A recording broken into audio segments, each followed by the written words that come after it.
I never expected a simple splash of water to start a war. But the moment, Karen leaned over my fence, pointed at my backyard pond, and screamed, "Those fish are illegal!" I knew my peaceful life was about to turn into a full-blown neighborhood showdown. It began on a quiet Sunday morning, the kind where the world feels slow, the sun feels soft, and the only sound you hear is the gentle trickle of water from your own handmade backyard pond. I built mine 2 years ago, a small project that became a personal sanctuary. A dozen bright koi, 2 shy goldfish, and 1 stubborn catfish lived inside it. They weren't pets to me, they were therapy. But that peace shattered the second Karen noticed them.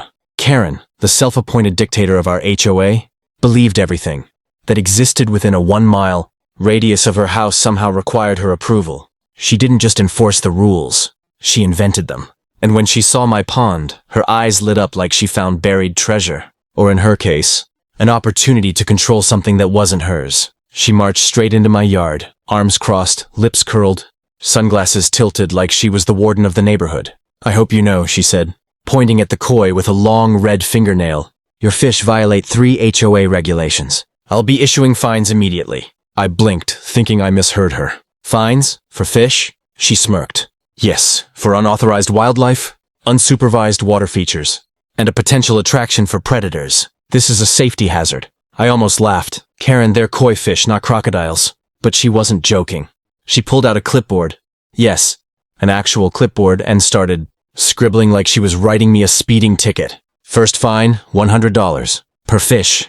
I nearly choked. "Karen, I have 15 fish." "Then consider this the beginning," she said, snapping her pen shut like the ending of a court sentence. That was the moment I realized. This wasn't about safety. It wasn't about HOA rules. It wasn't even about the fish. It was about control. And Karen had just declared war. I told her calmly, "I'm not paying you a single dollar. If you think you can take my fish, my pond, or my peace, you're wrong."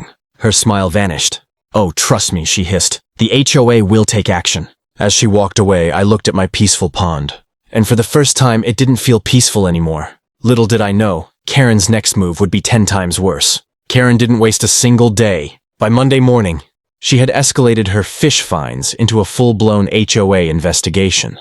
I woke up to the sound of footsteps, multiple footsteps crunching, over the gravel near my backyard. When I opened the curtains, my jaw tightened. 3 HOA board members were standing around my pond like they were inspecting a crime scene, clipboards out, measuring tape in hand. One of them even wore gloves, as if touching the air around my koi might contaminate him. And in the center of it all stood Karen, arms folded like a general observing her troops. I stormed outside. "What is this?" Karen didn't even bother hiding her grin. "An official HOA inspection. You brought this on yourself when you refused to comply." I gestured toward the pond.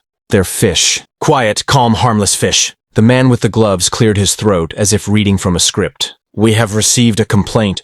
He glanced at Karen, who nodded approvingly. "That the fish present a biohazard, risk, and may attract predators such as raccoons, herons, coyotes, and snakes." I stared at them.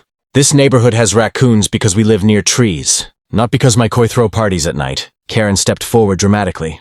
"Per Section 14B of the HOA guidelines, any water feature exceeding 12 inches in depth must be approved by the association. Yours was never approved." "That's because the rule didn't even exist when I built it," I shot back. She raised an eyebrow. "It exists now." That was the first time it hit me. She was changing rules just to target me. I watched as one board member kneeled beside the pond and used a ruler to measure the depth. 19 inches, he announced. Karen clapped her hands together like she won a prize. "You'll have to fill it in or remove the fish. And of course, pay all outstanding fines." "No," I said firmly. "I'm not filling anything in, and I'm not handing over my fish." Her face twitched with frustration. She wasn't used to resistance. "Then you leave us no choice," she said, pulling out an envelope.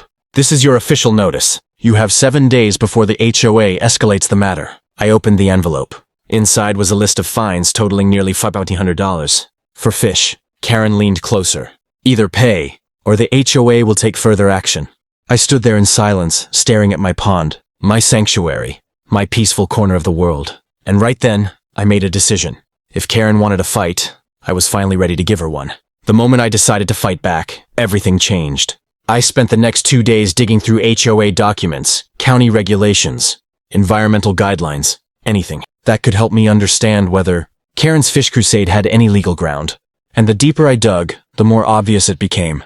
Karen had absolutely no idea what she was talking about. For starters, koi fish were classified as ornamental pets in our county. Not wildlife, not hazards, not exotic species, just pets. The exact same category as the 3 yappy Pomeranians Karen kept in her backyard, who, by the way, barked every morning like they were announcing the end of the world. Second, my pond was perfectly legal. The original HOA guidelines allowed backyard water features as long as they didn't exceed 200 square feet. Mine was barely 80. The new rule Karen claimed existed, a depth limit? I found out it had been added only 1 week earlier, and she added it without a full board vote. That made the rule invalid. By the time I finished my research, I had gathered copies of official documents, emails, timestamps, and even screenshots from the HOA's outdated website that showed the old guidelines. I was ready. On the morning of the 4th day, I requested an emergency HOA meeting. Karen tried to block it, of course, but 2 board members agreed after I hinted that certain procedural violations